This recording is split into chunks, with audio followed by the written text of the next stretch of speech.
Alors, sans plus tarder, je donne la parole à Gianluca et Nicolas pour démarrer ce premier webinaire. Bonne séance à tous.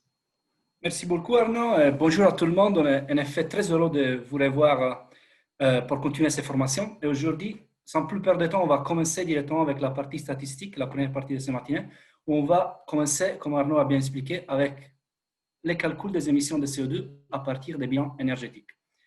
Pourquoi c'est important de calculer les émissions de CO2? Comme vous savez déjà très bien, les gaz à effet de serre, entre lesquels il y a aussi le CO2, notamment, ils vont avoir un effet néfaste dans le sens qu'ils vont pas permettre certaines radiations infrarouges de repartir de la Terre et donc elles vont les garder dans notre atmosphère. Elles vont faire que la température moyenne de notre planète augmente. Et ça, il y a beaucoup de différents impacts, comme on a vu sur le climat. Et c'est pour ça qu'on a qu'il y a des objectifs à niveau international et national, etc., pour essayer de réduire les émissions de CO2. Comme on sait très bien, l'énergie est un gros émetteur de CO2 et donc l'importance de calculer les émissions de CO2 est équivalente à tous les autres gaz à effet de serre qui sont produits à partir de l'utilisation des différentes sources d'énergie. Mais sans perdre de temps, on peut commencer avec quelque chose de plus interactif avec notre Menti. Je vous demande d'aller tout de suite sur www.menti.com avec votre téléphone ou aussi votre ordinateur. Et là, on va avec une petite question pour commencer. Hop. Je ne sais pas si vous voyez déjà mon écran.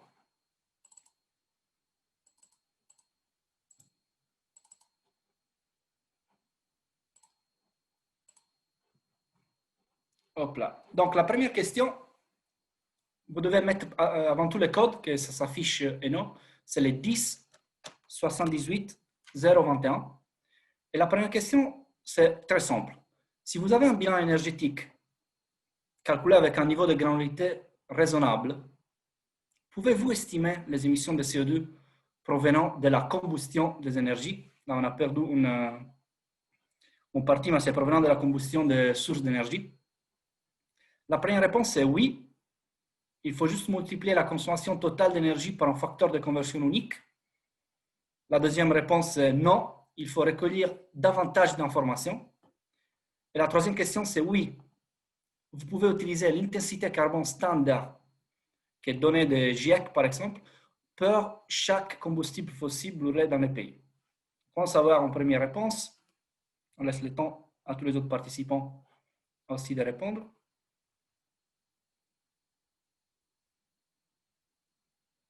Il y a, comme on voit, pour le moment, 4 personnes qui disent oui, c'est possible en utilisant le facteur de conversion. Il y a une personne, par contre, qui dit non, on a besoin de plusieurs informations. Et il y a une personne qui a dit qu'on peut utiliser un facteur de conversion unique avec la consommation totale d'énergie. 2 personnes. Donc, on attend une autre personne peut-être qui répond et après, on commence à donner la réponse correcte. En effet, la réponse correcte, c'est la troisième, en rouge. La plupart de vous l'ont bien répondu. En effet, si on connaît les mix énergétiques, donc les différents types d'énergie consommés, et en utilisant les facteurs de conversion, qui dans ces cas-là sont des intensités carbone pour chaque source d'énergie, notamment les énergies fossiles, on peut calculer les émissions de CO2 liées à l'utilisation de l'énergie dans mon pays. Allons voir une autre question maintenant. Hop. Ici, il faut classer les différentes sources d'énergie par ordre décroissant d'émissions, d'intensité carbone. Donc, c'est quoi les sources d'énergie la plus intense en termes d'émissions par unité d'énergie donnée? Et c'est quoi la source d'énergie qui émet le moins d'émissions de CO2 par unité d'énergie quand il est brûlé? On voit, on a 4 exemples.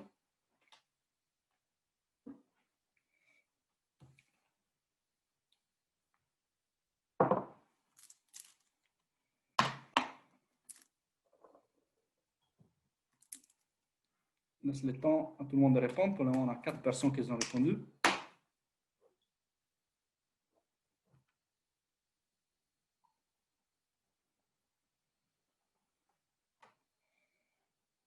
on voit quand même que les charbons fossiles, elle a la première position en termes d'intensité carbone. Et en effet, c'est très connu que le charbon a une intensité carbone élevée, que ça signifie que pour chaque unité d'énergie qu'on peut extraire de la combustion du charbon fossile, on a beaucoup plus de CO2 émis par rapport à les autres types d'énergie. Après, vous avez mis comme deuxième en moyenne le charbon de bois. C'est vrai que quand on brûle le charbon de bois, il y a beaucoup d'émissions de CO2 par unité d'énergie. Par contre, on va retenir le charbon de bois comme une source d'énergie renouvelable parce que ça vient du domaine forestier.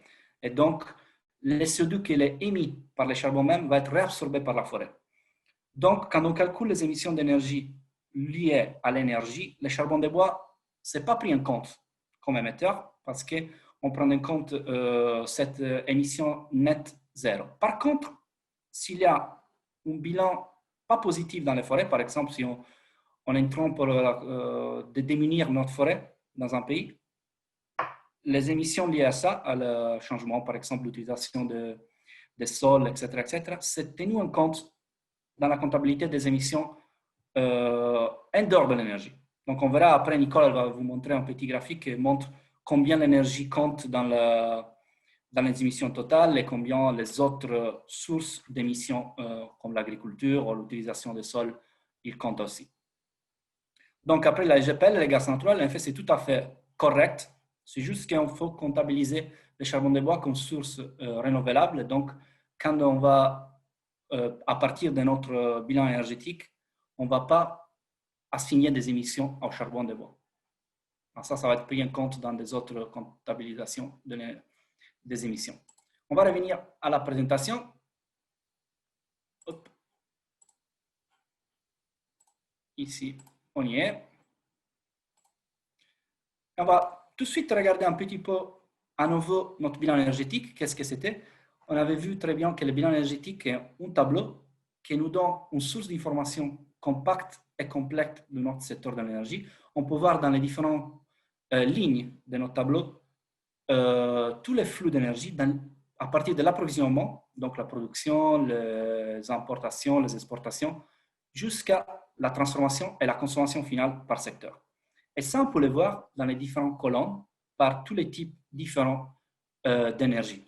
Donc, par exemple, les énergies fossiles, les énergies renouvelables, l'électricité, la chaleur, etc., etc.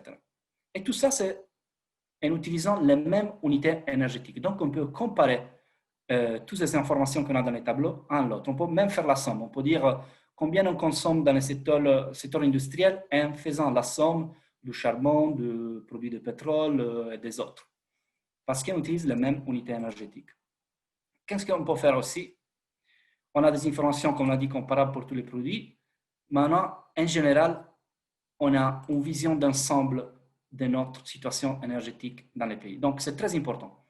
Et on a vu aussi dans la réponse Domenti qu'avec ça, avec ces informations plus les facteurs d'émission donnés du GIEC, on peut calculer les émissions de CO2 liées à la combustion d'énergie fossile.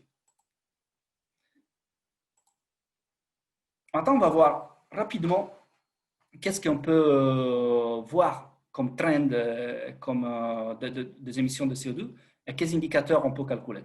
Et après, Nicolas, dans la deuxième partie, il va vous expliquer plus en détail comment est-ce qu'on va passer des bilans énergétiques aux estimations des émissions de CO2. Donc, un peu plus technique. Ma première slide vous montre à un niveau global comment les émissions de CO2 ont évolué depuis 2000. On peut voir en vert les pays de l'OCDE qui représentent en 2000 plus de la moitié de toutes les émissions de CO2 globales. Mais aujourd'hui, dans les données 2018, il ne représentait que 36%. Donc, on est passé de 56 à 36 parce que les pays pas de l'OCDE, non membres de l'OCDE, ils ont commencé à émettre un peu plus, d'où à leur développement. Et donc, ils ont pris une partie plus importante dans le mix des émissions globales. On peut voir aussi que l'Afrique représente encore une partie très faible des émissions. On voit ici en jaune les autres Afriques et en bleu, le dernier, la petite ligne bleue, l'Afrique subsaharienne, représente que 4% des émissions globales. Par contre, elle a ou une augmentation très forte depuis les années 2000 de plus ou moins 3,6% par an. Donc ça, c'est une augmentation, un effet important des émissions par an. Si on peut regarder un peu dans la planète comment les émissions de CO2 sont réparties par rapport à différents secteurs, on voit tout de suite que les secteurs de la production d'électricité et chaleur et les secteurs de transport, notamment le transport routier, sont les secteurs qui représentent le plus des émissions. Et eux deux seuls représentent 2/3 des émissions globales. Si on regardait la même figure en 1971, on n'avait que 50% par ces deux secteurs. En effet, le secteur de l'électricité a augmenté beaucoup parce qu'on a électrifié depuis les années 70 beaucoup notre économie et les transports aussi ont augmenté, notamment dans le mix de consommation énergétique. Et si on regarde par contre l'Afrique subsaharienne, l'électricité représente une plus faible partie et ça c'est dû aussi à la plus faible électrification dans la région, comme on a déjà vu dans des différents webinaires qu'on a eu dans le passé. Qu'est-ce qu'on va faire maintenant? Maintenant, on va essayer de voir le même graphique. Par contre, on va réattribuer toutes les émissions dues à l'électricité à les différents secteurs. Donc, si l'industrie consomme un taux d'électricité, on va réattribuer à l'industrie la partie des émissions dues à la production d'électricité qui est consommée dans l'industrie. Ça s'appelle notamment des émissions de scope 2 ou émissions indirectes. Mais c'est très important à analyser parce que la consommation d'électricité dans le secteur va faire si qu'on produit plus d'électricité et donc on émet des émissions. La figure va changer un peu, en effet, si on fait ça, et on va voir qu'en effet, maintenant, si on regarde l'OCDE, les bâtiments, ici en orange, les transports en violet et l'industrie en vert représentent environ 85% des émissions. Ça, on parle de l'OCDE. Si on va dans les pays non OCDE, en effet, l'industrie tout seul représente environ 50%. On voit ici un vert. En Afrique subsaharienne, la région qu'on analyse aujourd'hui, les transports, en effet, surtout les transports routiers, représentent plus de la moitié. Bon, au Sénégal, la situation est un peu différente. En effet, les transports routiers représentent que les 30% parce que aussi le secteur électrique est un peu plus émetteur, plus développé que dans les moyens de la région. Mais qu'est-ce qu'on peut faire aussi avec ces émissions-là? Comment est-ce qu'on peut analyser et aller plus en détail dans les différents facteurs qui vont faire nous émettre plus? Si on analyse les trends, donc la tendance des émissions, ici en rouge pour l'OCDE et pour l'ONCDE, on voit qu'ils ont, par exemple, dans l'OCDE, ils ont augmenté notamment beaucoup, plus de 2 fois depuis les années 90. Dans l'OCDE, on voit une augmentation qui est plus faible, presque on est resté à la même émission qu'on avait dans les années 90. Mais pourquoi on a un changement? Il y a différents facteurs, et ici, avec plus de données, notamment des données socio-économiques, on peut faire une décomposition des différents facteurs et essayer de comprendre les différents facteurs. Donc ici, on voit par exemple, pour l'OCDE, on peut voir que en vert, la petite ligne verte, le PIB par personne, sur l'augmentation du PIB par personne, qui a augmenté notamment d'une grandeur importante, entraîner les émissions à augmenter. Par contre, si on regarde la figure en violette, la ligne en violette, qui représente l'intensité énergétique, donc elle a aussi dans elle un petit peu l'efficacité, mais aussi les différents mix d'activités, plus ou moins intenses, on voit que ça diminue beaucoup. Donc, dans l'OCDE, l'utilisation de l'énergie par PIB a diminué beaucoup depuis les années 90 et ça a permis de réduire un peu la consommation. En Afrique, on voit, dans l'OCDE, mais aussi en Afrique, si on voit notre slide après, on voit une grosse augmentation des émissions de CO2. Et ça, c'est surtout dû en Afrique à l'augmentation de la population, comme on voit dans la ligne orange-rouge, mais aussi en forte augmentation de la richesse, donc du PIB par personne, ici en vert. Par contre, l'intensité énergétique en violet, elle a un impact de réduire un peu ces émissions, mais elle n'était pas suffisamment élevée par tenir les émissions et l'augmentation des émissions à des niveaux plus faibles. On a un troisième facteur qu'on n'a pas analysé encore, c'est ici en bleu, c'est l'intensité carbone. Et ça, c'est juste un facteur qui représente les mix énergétiques. Donc, si on a plus de des combustibles fossiles, on aura un facteur qui augmente. Si on va réduire nos chaires, nos mix de combustibles fossiles dans notre mix énergétique, on va avoir un facteur d'émission qui diminue. Donc, comme on voit en Afrique, on est resté plus ou moins stable par rapport au facteur d'émission. Il a un petit peu augmenté, mais est resté un petit peu stable. Et au Sénégal, on voit des figures similaires qu'en Afrique, un peu plus élevées pour certains facteurs et moins élevées pour des autres.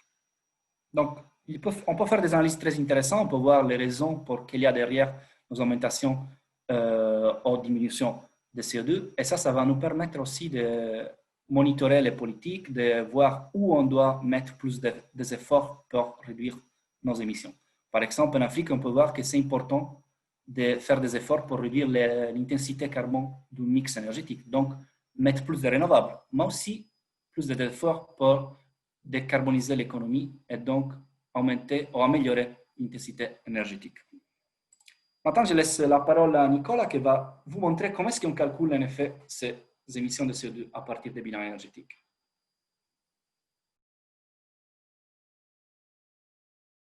Merci beaucoup, Gianluca. Il me semble, j'ai un petit problème technique, je ne peux pas partager mon écran, mais si on peut utiliser le tien, simplement, je te dirai quand passer à la suite. Donc, bonjour à tous et toutes. Merci Gianluca pour cette première partie. Et en effet, maintenant, nous allons voir un peu plus en détail, de manière plus concrète, comment nous faisons ces calculs des émissions de CO2 à partir de nos bilans.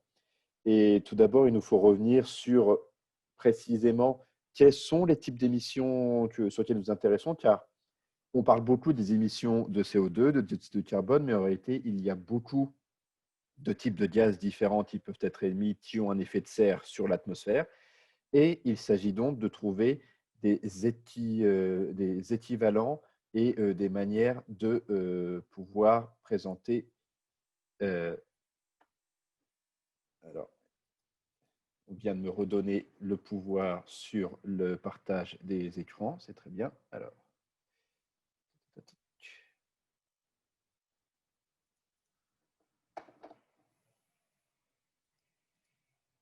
et voici. Donc, comme je vous disais, il nous faut revoir un peu par définition, quelle définition de quoi on va parler dans nos émissions. Donc, tout d'abord, à quoi nous nous intéressons? Donc, en faisant l'inventaire des gaz à effet de serre pour les Nations Unies, il y a 5 grands items sur lesquels on peut se concentrer. L'énergie, puis des processus industriels et des usages de produits, l'agriculture, les déchets et enfin une dernière partie autre. Ici, nous allons nous concentrer sur la production de gaz à effet de serre par la combustion de carburant, donc pour la production d'énergie. Donc, si l'on regarde la production d'énergie, au sein même de cette catégorie, nous avons donc l'activité de combustion de carburant sur lesquelles nous allons nous intéresser. Mais nous avons également les émissions fugitives depuis les carburants. C'est par exemple le cas des émissions de gaz torchés ou issus des puits de gaz naturel ou de pétrole, donc d'une activité secondaire qui n'est pas pour une production d'énergie, mais qui relâche tout de même notamment du méthane dans l'atmosphère, qui est un gaz à effet de serre bien plus intense que le dioxyde de carbone. Et enfin, le transport et le stockage des dioxydes, qui est un élément à part sur lequel nous n'allons pas nous pencher aujourd'hui. Donc, on pourrait croire, en voyant ce premier des graphiques, qu'on s'intéresse à une partie minime des émissions de CO2, mais en réalité, ces émissions de CO2 par la combustion des carburants représentent plus de 60% des émissions totales de gaz à effet de serre sur la planète. Donc, il s'agit en réalité de la part la plus importante sur laquelle se penchent les médias, ne représente pas la totalité de ces émissions de CO2. Et c'est pour cela qu'une étude complète est nécessaire et encouragée par les Nations Unies. Donc, comment faisons-nous pour calculer ces émissions au sein de l'AIE? Donc, comme l'a dit Gianluca, nous partons à la base des statistiques énergétiques nationales d'un pays. Donc, nous avons les bilans développés, les statistiques et les bilans développés avec nos partenaires des pays. Donc, nous avons ici un exemple de statistiques énergétiques en unité physique, que nous transformons en bilan énergétique en utilisant les pouvoirs calorifiques inférieurs. Vous vous souviendrez de nos précédentes formations ce printemps, donc sur les bases des recommandations de l'ARS. Et à partir de ce bilan énergétique, où, comme vous l'expliquez dans le cas, toutes les données sont dans une seule et même unité, une unité énergétique, donc comparable, nous pouvons appliquer ce que l'on appelle des facteurs d'émission. Ces facteurs d'émission définis par le GIEC ou IPCC en anglais. Donc, ces facteurs d'émission qui permettent d'avoir des émissions de CO2 par la combustion de chacun des carburants que l'on a au sein du bilan. Donc, la vraie question ici est surtout comment sont définis ces facteurs d'émission sur lesquels nous allons nous pencher. Donc, petite précision encore une fois, ici nous intéressons à la méthodologie du GIEC ou de l'IPCC, qu'on appelle le tiers 1, c'est-à-dire la partie la plus globale, la plus générale sur les émissions de CO2 qui est proposée par cette méthodologie. Il y a après des méthodes plus détaillées pour aller sur des détails vraiment fins de consommation ou de type de carburant. Mais ici, nous restons encore une fois sur un calcul à partir d'un bilan énergétique, donc quelque chose qui reste assez global sur le pays. Donc, le principe de base de ces calculs est la conservation du carbone, c'est-à-dire que tout le carbone contenu au sein du carburant fossile qui est brûlé, et vous noterez le fossile, ce que je viens de dire, le carburant fossile brûlé, est oxydé et, lors de la combustion, émet du CO2 dans l'atmosphère. Donc, je parle du principe que toute la masse de carbone présente dans 1 kg ou 1 litre du carburant fossile sera émis dans l'atmosphère à la suite de cette combustion. Donc, nous utilisons sur le bilan toutes les consommations des carburants ou les activités pour les pays et nous y appliquons les facteurs d'émission par rapport à la quantité consommée. Donc, nous avons les émissions de CO2 qui sont en réalité la somme de chacun des facteurs d'émission par le fuel, donc fournis par le GIEC ou la l'IPCC, qui sont des facteurs exprimés en masse de CO2, donc kilogrammes, tonnes, mégatonnes de CO2, par une unité énergétique de fuel, donc en térawatts ou en tonnes de pétrole équivalent, suivant les sources que vous trouverez. Et donc, ces facteurs d'émission par la consommation de carburant dans chacun des items. Mettons, vous voulez connaître l'émission de CO2 depuis le gaz naturel dans le secteur industriel. Vous voyez votre tableau et vous n'avez qu'à regarder la cellule correspondante pour avoir la quantité en térawatts ou en tonnes équivalent pétrole et vous lui appliquez son facteur d'émission pour le gaz naturel. Et on fait ça pour chaque type de carburant fossile, nous précisons. Car, donc, comme je vous le disais, nous sommes dans tous les secteurs où les combustions ont lieu, donc la consommation finale totale, donc l'industrie, le résidentiel, nous intéressons ces secteurs-ci, et également les entrées pour la production d'électricité et de chaleur, donc les entrées dans les centrales électriques, dans les power plants, qui seront étudiées et qui permettront également d'avoir des intensités par kilowattheure ou térajoule de chaleur produit. Et enfin, les consommations propres des industries énergétiques, par exemple dans le cas d'une raffinerie, qui permettra de savoir quelles sont les quantités émises, même si on n'a pas une production d'électricité derrière. Donc, voici un tableau récapitulant les facteurs d'émission fournis par le GIEC. Vous pouvez les trouver, ils sont disponibles en ligne dans les différents rapports émis par cet organisme. Et nous avions eu une question de Mamadou qui nous demandait justement de revenir sur ce qu'avait expliqué Gianluca par rapport au biofuel. Je vais y revenir maintenant.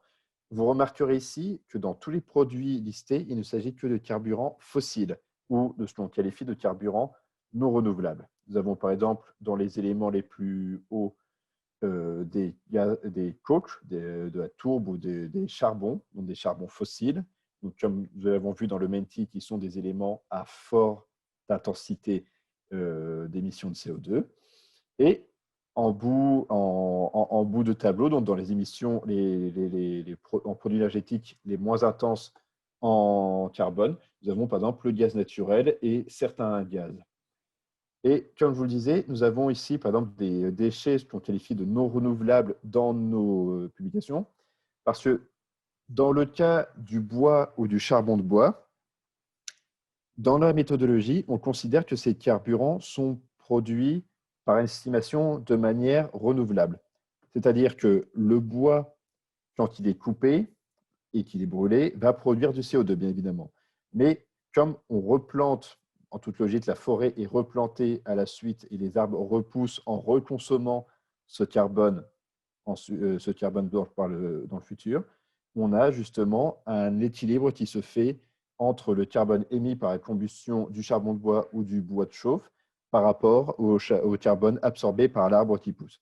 C'est bien évidemment une approximation et toutes les consommations de bois ne se font pas de manière renouvelable, surtout justement dans les zones les plus rurales dans le monde. On a justement des problématiques de déforestation et de consommation du bois qui n'est pas faite de manière renouvelable.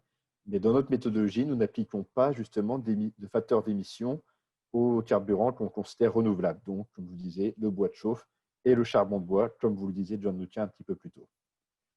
Pour mettre des choses un peu plus claires tout de suite, on va passer sur les exercices que nous vous avions envoyés plus tôt pour voir un exemple concret de comment ce calcul se fait. Donc, avant cela, une petite conclusion sur cette première présentation. Tout d'abord, comme vous l'expliquez dans le cas, l'influence humaine sur le climat est quelque chose qui a été prouvé scientifiquement, qui est indéniable, et qui, notamment, l'une des preuves principales est l'augmentation flagrante des gaz à effet de serre depuis le début de l'ère industrielle sur la planète, où on voit clairement les impacts des différentes activités ou absence d'activités humaines sur l'évolution de la quantité de gaz à effet de serre, par exemple les crises économiques ou récemment la crise du Covid qui a un impact sur les émissions de CO2. Et donc, la mitigation de ces émissions va être nécessaire pour tous les pays, indépendamment des besoins énergétiques ou des développements structurels, et il est nécessaire d'encourager la consommation d'énergie de manière durable, donc de manière en contrôlant les émissions de CO2 reliées à ces consommations. Pour faire tout cela, il est nécessaire d'avoir des informations à jour et précises, donc de bonnes données sur votre production et votre consommation d'énergie. C'est la base justement pour pouvoir estimer si vos politiques environnementales sont efficaces ou pas, justement. Et donc, en conclusion, en gras, on ne le dira jamais assez, les bonnes statistiques énergétiques sont essentielles. Ce sont la base des besoins que l'on a pour ce genre de travail. Donc, nous allons maintenant passer à un petit exercice. Vous voyez le fichier Excel maintenant? Gianluca, Arnaud, vous pouvez me confirmer? Non. Alors, je vais changer le… Hop, voilà, ça devrait être bon. Donc, il s'agit du fichier Excel que nous vous avions envoyé plus tôt. Vous avez une version corrigée, donc vous pourrez voir pour les. Donc, nous allons tout de suite sauter à la partie vraiment sur le calcul des émissions de CO2. Rappelez-vous cependant, pour rappel sur les différentes questions précédentes, que quand vous construisez votre bilan énergétique, vous devez faire attention aux unités que vous employez dans vos différents facteurs, que ce soit pour les pouvoirs calorifiques ou pour l'unité que vous voulez dans votre tableau final de bilan énergétique. Et également, bien vous rappeler que dans le secteur de la transformation, les transformations d'un produit énergétique à un autre, les entrées sont négatives et les sorties sont positives. Nous avons par exemple le cas ici des entrées dans les centrales électriques qui sont négatives pour des sorties, par exemple, de raffinerie qui sont positives et des entrées de pétrole brut négatives. Donc maintenant, on va se concentrer sur la question 4 qui demandait, à partir du bilan statistique, du bilan énergétique établi ici, de calculer les émissions de CO2 pour l'approvisionnement total et pour la production d'électricité.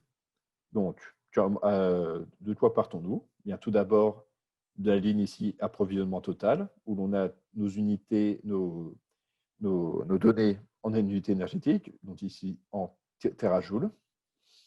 Et pour chacun de ces produits, nous avons fourni des facteurs d'émission ici. Donc, il s'agit tout simplement de multiplier chacune de ces quantités, donc par exemple l'approvisionnement total en charbon ici, par son facteur d'émission associé ici en tonnes de CO2 par terajoule. Faites attention cependant lors de ce calcul, car la quantité demandée ici est en mégatonnes de CO2, donc il faudra faire attention et faire une petite conversion d'unité avec un facteur 1000 pour obtenir justement la quantité de CO2 liée à l'approvisionnement total correspond à l'approvisionnement total du pays. Nous avons ici cette première ligne qui se fait ainsi. Et vous remarquerez que justement, les biocombustibles ne font pas partie de ces émissions de CO2, pour les raisons que je vous ai expliquées précédemment. Et il en est de même pour les sources renouvelables d'électricité, donc l'hydroélectricité, le solaire photovoltaïque et l'éolien. Car vous vous rappellerez notre précédente présentation, par convention, on considère que ces énergies ne produisent aucun gaz à effet de serre. Ils ont une conversion à 100% par rapport à la forme d'énergie primaire dont ils sont issus. Pour la production d'électricité, eh bien, c'est la même chose. On prend la ligne ici d'intrants dans les centrales électriques en se rappelant que comme il s'agit de valeurs négatives, on y applique un facteur moins, un -1 au début du calcul, et ensuite simplement en multipliant par le facteur d'émission pour avoir les quantités de tonnes de CO2 issues de la production d'électricité dans le pays. Une fois que l'on a ces valeurs, ce qui peut être intéressant de faire dans beaucoup de pays, pour beaucoup de suivi d'efficacité des politiques, est de calculer pour l'électricité produite, suivant chacun des combustibles, l'intensité des émissions de CO2 par kilowattheure produit. C'est-à-dire que l'on fait la division ici de la quantité de CO2 émise par l'activité de production électrique par la quantité d'électricité issue de ce processus, ce qui permet de savoir combien de grammes de CO2 sont émis par chaque kilowattheure produit par ces centrales électriques, ce qui peut permettre, par exemple, justement, de justifier ou non la rénovation d'une centrale électrique ou la construction d'une nouvelle centrale du même type ailleurs, suivant si l'on cherche ou pas à réduire les émissions de CO2 du pays. On voit ici notamment que entre le charbon et le gaz naturel, il y a aussi une différence de 100 gigawattheures de production. On a ici une différence quasiment du simple au double entre justement la quantité de CO2 émise par le charbon ou celle par le gaz naturel. CF, nos précédentes présentations sur les bilans énergétiques, où nous avions vu que le gaz naturel avait, on va dire, le vent en poupe dans les dernières années du fait de son très faible taux d'émission de CO2 par quantité d'énergie brûlée. Et avec ceci, c'est tout pour le moment ce que nous avions à dire sur les émissions de CO2. Est-ce que nous avons des questions, Gianluca, Arnaud, dans le Q&A? Ou nous pouvons passer tout de suite à la partie indicateur d'efficacité énergétique? Je laisse quelques minutes aux participants le temps que je fasse le changement d'écran. On n'a pas encore de questions pour le moment, mais... D'accord. Bien, nous pouvons passer tout de suite aux indicateurs d'efficacité et n'hésitez pas, si vous avez des questions, posez-les, nous pourrons revenir dessus en cours de présentation. Donc,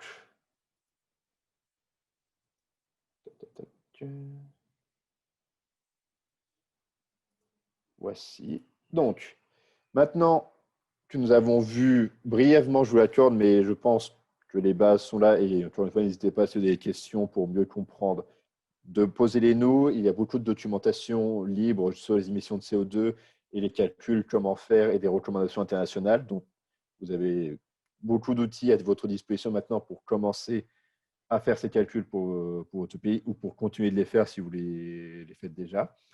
Nous allons maintenant parler d'un autre sujet qui est important au sein de l'AIE pour nous, qui sont les indicateurs de l'efficacité énergétique. Et ensuite, en dernière partie, à John, nous verrons les prix de l'énergie. Tout d'abord, les indicateurs de l'efficacité énergétique. Qu'est-ce que c'est? Eh bien, dans cette première partie, nous verrons. Commençons d'abord par un petit menti. Voyons voir. Gianluca, tu avais les mentis. Je te laisse reprendre la main dessus.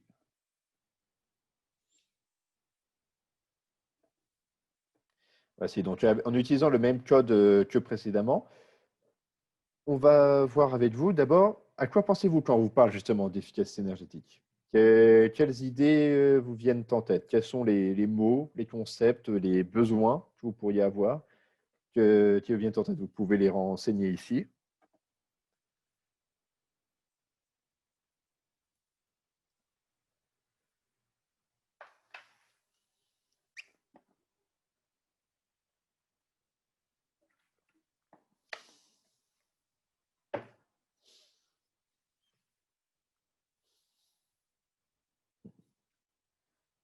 apparemment, l'efficacité énergétique n'inspire pas beaucoup de gens pour le moment.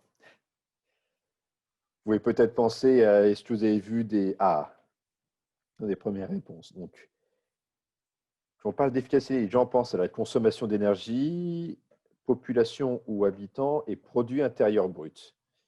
Alors, ce sont justement donc la consommation d'énergie, oui, ce sont des parties sobriété, oui, voilà.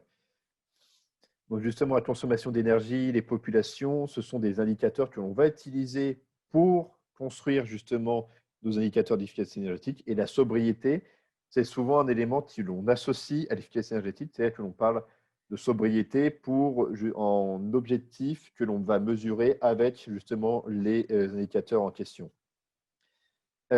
Production, en effet, sécurité, très bien. C'est aussi un élément qui est un des objectifs que l'on cherche à atteindre et que l'on établit en mesurant un des indicateurs, savoir est-ce que le pays ou pas a suffisamment d'énergie pour subvenir aux besoins de sa population, produit suffisamment.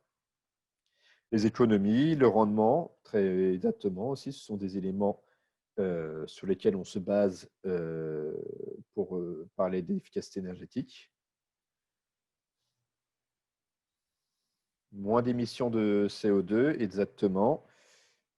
Consommation énergétique, rendement, voilà. Je pense qu'on peut passer à la question suivante. Nous avons les idées qui gestion de l'énergie, sécurité, consommation énergétique, développement durable. Oui, ce sont toutes ces. Oui, très bien. Exactement les idées. Donc, une dernière petite question avant de revenir à la présentation. Donc, vous avez demandé ce que l'efficacité énergétique voulait dire pour vous. Maintenant, dans les suggestions, les 4 suggestions que nous allons vous donner, lesquelles pour vous sont justement correspondent à votre idée de l'efficacité énergétique? Plusieurs réponses peuvent être possibles. Comme on l'a vu dans la question précédente, l'efficacité énergétique englobe beaucoup de choses.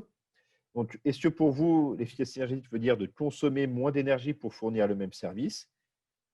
Donc, par exemple, en utilisant des ampoules LED au lieu d'ampoules incandescentes. Autre option, consommer la même énergie pour fournir plus de services. Par exemple, augmenter la production d'une usine en ne consommant la même. Troisième option, consommer moins d'énergie en raison d'un changement de service. Par exemple, une restructuration économique qui va faire tourner une société orientée vers l'industrie, vers les services. Et dernière option, consommer moins d'énergie et fournir moins de services. Donc, par exemple, encourager les gens à faire du vélo au lieu de prendre une voiture.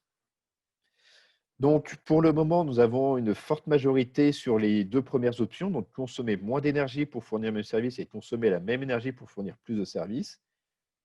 Et une seule personne qui souhaite consommer moins en raison d'un changement structurel. Donc, pour le moment, nous n'avons aucun fan de vélo, je pense, dans nos participants. Personne n'a voulu voter pour cette option. Et en effet, la bonne réponse sont les deux premières options. Donc, dans notre définition, dans notre manière d'aborder l'efficacité énergétique, calculons et calculons, il s'agit en effet de ou consommer moins d'énergie pour fournir le même service, ou alors de consommer la même quantité mais en fournissant plus de services. Donc, c'est-à-dire en augmentant la rentabilité, le rendement de certaines entreprises. La troisième option est un petit peu piège car on considère justement, et ça sera lié à un autre indicateur dont on parlera un peu plus tard dans la présentation, je reprends la main, le changement structurel d'une société justement qui passerait plus à une société orientée vers les services, par exemple, plutôt que l'industrie, n'est pas forcément représentatif d'une efficacité énergétique car on n'a pas amélioré les processus existants. On a simplement remplacé, on a changé radicalement de système. Donc, dans ce cas-là, on n'a pas forcément atteint un système plus efficace. On l'a simplement remplacé par autre chose. C'est pour ça qu'on évite certains indicateurs dont on parlera un petit peu plus tard. Et enfin, la dernière option, on essaie de partir du principe qu'on souhaite dans tous les cas fournir le même service, voire plus de services avec les changements que l'on apporte et non pas de dire, par exemple, dans le cas des ascenseurs, d'un ascenseur dans un bâtiment, on ne dira pas, on dira pas que le bâtiment est plus efficace si on arrête de faire fonctionner les ascenseurs et tous les personnels doivent monter tous les escaliers tous les jours. Ce ne sera pas une efficacité énergétique au sens propre du terme. C'est juste qu'on a déplacé la consommation de la machine à l'humain. Et ce n'est pas forcément préférable pour tous. Donc maintenant, nous allons voir pourquoi développer ces indicateurs d'efficacité énergétique, en quoi ils sont importants. Donc, nous avons aussi un diagramme qu'on appelle souvent la fleur de l'efficacité énergétique, un joli mot, pour parler justement de tous les avantages issus de l'application de principes d'efficacité énergétique. Donc, par exemple, on l'avait vu dans le Menti, vous le savez déjà, donc des économies d'énergie, donc très important par les temps qui courent, des réductions des émissions de CO2, qui est aussi un élément essentiel, la sécurisation des apports d'énergie pour la population ou les activités, et etc. Nous avons beaucoup d'éléments, les prix de l'énergie qui peuvent être impactés positivement par ces mesures, des meilleurs contrôles des budgets publics, plus d'emplois, des améliorations de la qualité de l'air au niveau local, des améliorations sur la santé et le bien-être de la population et des luttes contre la pauvreté. Tous ces éléments peuvent être liés à des mesures d'efficacité énergétique prises dans des pays. Donc, des apports, des bénéfices environnementaux, économiques et également sociaux qui peuvent être issus de telles activités, de telles politiques.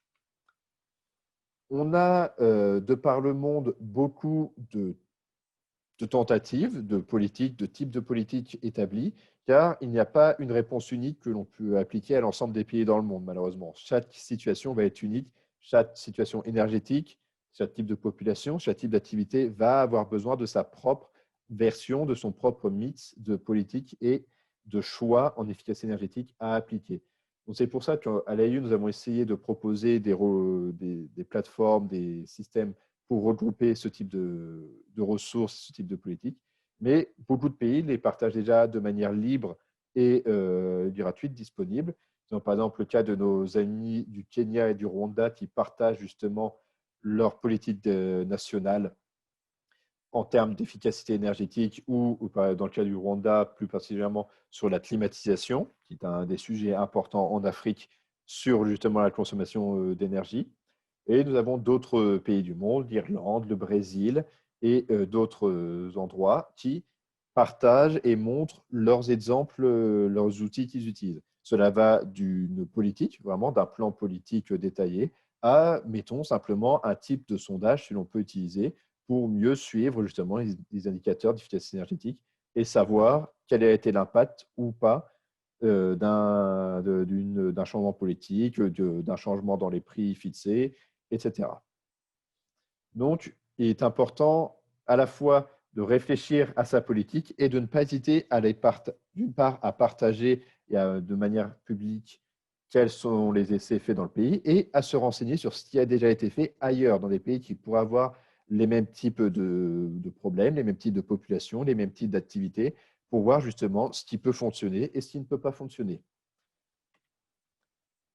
En quoi tout cela est-il important d'y réfléchir maintenant? Eh bien, on considère que l'efficacité énergétique a encore un fort potentiel inexploité. Déjà dans le monde, puisque l'on estime qu'environ 65% des consommations d'énergie dans le monde ne sont pas couvertes encore par des politiques d'efficacité énergétique. Donc, un fort potentiel d'amélioration et de développement encore plus de la majorité des consommations dans le monde. Et dans le cas de l'Afrique, c'est encore plus flagrant puisque seulement 2% des consommations sont couvertes par des politiques d'efficacité énergétique. Donc, il s'agit là, pour le continent entier, d'une forte manne d'économie, de meilleure gestion et d'amélioration de la consommation de l'énergie. Donc maintenant, je vais laisser Gianluca vous présenter plus en détail comment ces indicateurs sont établis. Et si vous avez des questions, encore une fois, n'hésitez pas à nous les poser par le Q&A. Merci beaucoup, Nicolas. En effet, maintenant, on va voir plus en détail comment est-ce qu'on peut calculer les indicateurs d'efficacité énergétique. En effet, on va vous montrer à nouveau les bilans énergétiques. Comme vous savez, à l'AIE, on aime très bien et beaucoup les bilans énergétiques, mais parce qu'ils sont très importants. On peut faire avec eux plein de choses. On a vu avant que ça peut être utilisé pour calculer les émissions de CO2, mais ça peut être utilisé aussi pour calculer certains indicateurs. Par exemple, l'intensité énergétique de l'économie. On peut diviser notre approvisionnement total en énergie par le PIB du pays. On peut calculer notre autosuffisance, donc voir combien d'énergie qu'on consomme est produit au niveau national. On peut aussi regarder l'efficacité des transformations. Par exemple, combien d'énergie on utilise pour produire une unité d'électricité, par exemple. On peut aussi voir les mix d'énergie dans les différents secteurs.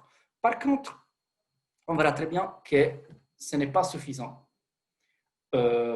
avoir un bilan énergétique ou calculer l'intensité énergétique pour analyser l'efficacité énergétique. Et ça pourquoi? On va voir doucement, slide par slide, les raisons. Si on prend par exemple la consommation au Sénégal, la consommation d'énergie dans les secteurs finaux, on voit que le secteur des transports, c'est un secteur qui consomme un tiers plus ou moins d'énergie, et donc un secteur important qu'on veut peut-être analyser au niveau d'efficacité énergétique pour pouvoir mettre en place, par exemple, des politiques pour la réduction de la consommation et aussi de CO2. Comment est-ce qu'on va procéder? Première des tout, on n'a pas suffisamment de données ou d'informations. Si on voit juste la consommation au niveau du transport routier, on va aller plus en détail. Donc, plus en détail que notre bilan énergétique. On va voir combien d'énergie est consommée par type de véhicule. Par exemple, combien d'énergie est consommée par les voitures, combien par les bus, combien par les camions, combien d'énergie c'est consommé par les transports de passagers, combien par les transports de fret. Et aussi, on veut connaître un donné d'activité qui va identifier notre service. Par exemple, la distance parcourue, ou les passagers kilomètres, ou les tonnes kilomètres. Ou, par exemple, les véhicules kilomètres, oui, que c'est la distance parcourue, en effet, des différents véhicules. On va commencer par l'intensité énergétique. C'est quelque chose qu'on parle beaucoup. C'est aussi un des indicateurs ODD pour faire le monitoring de l'efficacité énergétique. Par contre, malheureusement, l'intensité énergétique d'une économie, calculée comme l'approvisionnement total en énergie par le PIB, n'est pas un indicateur d'efficacité. Pas du tout. Parce que là-dedans, il y a tous les secteurs de consommation d'énergie et donc il y a tous les bruits qui dépendent de la structure de notre économie. Par exemple, s'il y a un pays où on a le secteur des services qui est moins intense, beaucoup plus développé que le secteur de l'industrie qui est plus intense, a besoin de plus d'énergie pour produire du PIB, on aura une intensité énergétique plus faible. Mais ça ne signifie pas qu'on est plus efficace.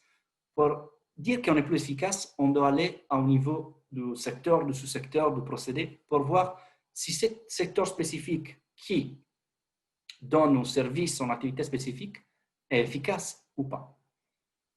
Donc, si on va voir par exemple l'exemple du résidentiel, si on analyse quelle est la consommation du secteur résidentiel, ça c'est pour des pays de l'AIE, membres de l'AIE, on voit qu'il a augmenté depuis les années 90. On a augmenté de presque 15%. Mais ça, est-ce qu'ils nous disent si l'efficacité énergétique a augmenté ou pas? Franchement, non. On a juste que la consommation a augmenté. Si on va plus en détail, dans notre analyse, on peut voir la consommation par personne. Ici en rouge, on voit qu'en effet, elle a diminué de 5%. On peut aller aussi plus en détail dans le service lui-même et analyser la consommation d'énergie par le chauffage, ici en bleu, par nombre de maisons, ou encore mieux, le chauffage par surface chauffée.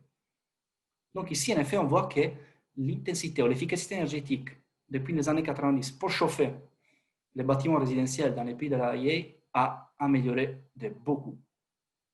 Par contre, on ne pouvait pas voir ça en analysant que les indicateurs agrégés de consommation d'énergie ou même de consommation d'énergie par personne. On ne disait pas cette information très importante. En effet, on voit une différence, une amélioration de 35% qu'on peut étudier en donnant des données plus détaillées sur l'activité, mais aussi sur la consommation par utilisation finale. On peut faire aussi, similairement à ce qu'on a vu pour le CO2, avec ces données plus détaillées d'efficacité, donc l'indicateur d'efficacité énergétique, on peut étudier les différents facteurs qui vont faire bouger notre consommation d'énergie, notre demande d'énergie. Et si on voit par exemple pour le pays de l'AIA, comment l'augmentation d'activité en bleu allait traîner la consommation d'énergie par le haut. Et ça, c'est dû, l'activité, c'est dû à l'augmentation de la population, l'augmentation du PIB, l'augmentation du trafic routier, par exemple. Par contre, notre énergie a diminué. Pourquoi diminué? Parce qu'il y a eu un effet d'efficacité, ici en vert, étudié secteur par secteur. Donc, dans chaque secteur, dans chaque utilisation finale, comme par exemple le chauffage, les véhicules privés routiers, l'industrie de la production de l'acier, ils ont tous amélioré. Donc, ça a diminué notre demande d'énergie. Aussi, par contre, il y a un autre facteur que c'est la structure, que Nicolas a déjà introduit dans les slides précédents. La structure, ça signifie que aussi la demande d'énergie dans ces pays, comme on voit, est diminuée un peu parce qu'on a diminué l'importance de l'industrie, par exemple l'industrie intense, qui peut être l'acier, le ciment, etc. Et on a augmenté l'importance des autres secteurs qui sont moins intenses, comme par exemple, ça peut être le secteur du service, où on a juste besoin de chauffer des bâtiments où les gens travaillent dans les bureaux pour produire du PIB. Donc, on voit bien qu'on peut faire beaucoup d'analyses et voir pourquoi l'énergie a bougé dans les années et qui sont les différents facteurs. On va voir maintenant la deuxième partie qui nous va permettre de comprendre qu'est-ce que sont les données qu'on nécessite pour calculer et poursuivre et monitorer l'efficacité énergétique.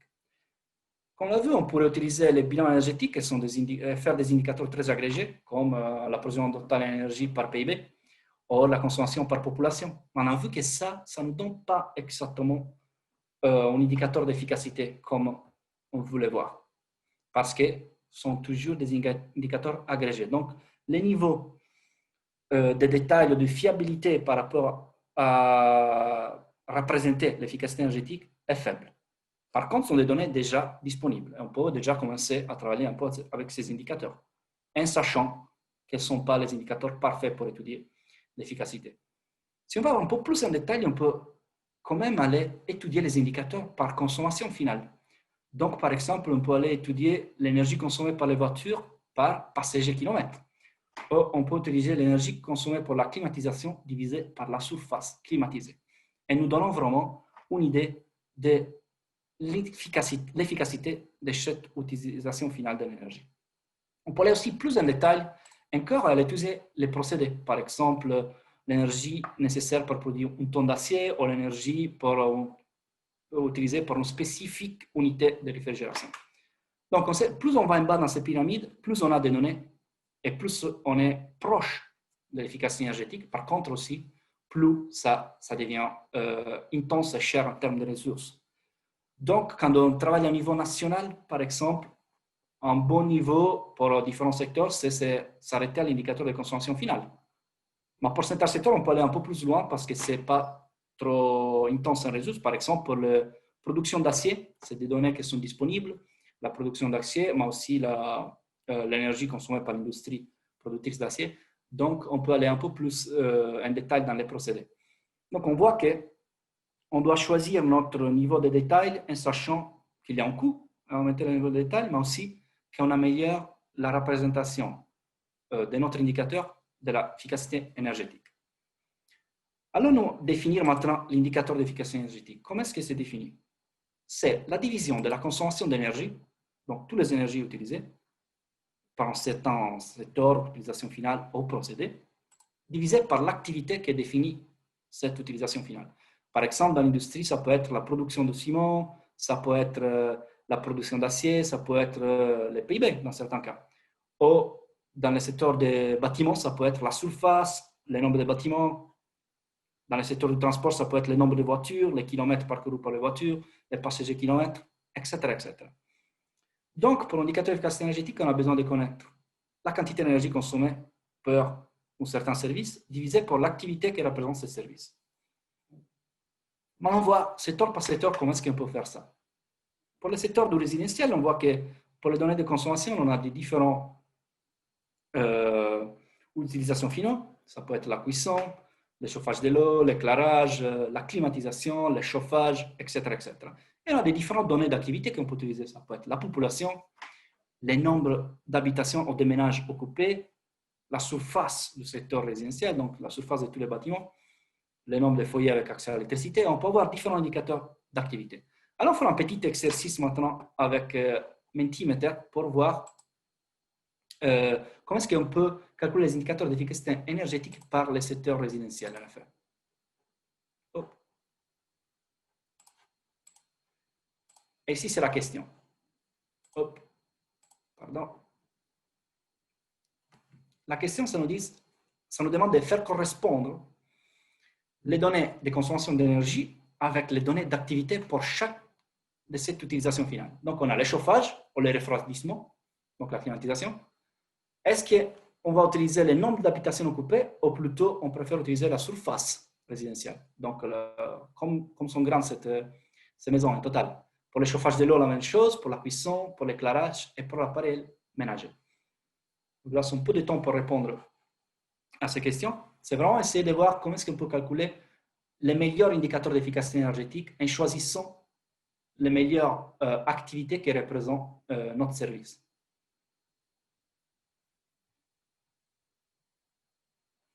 On voit, sont des utilisations finales différentes. Il y a le chauffage des maisons, il y a le chauffage de l'eau, l'éclairage.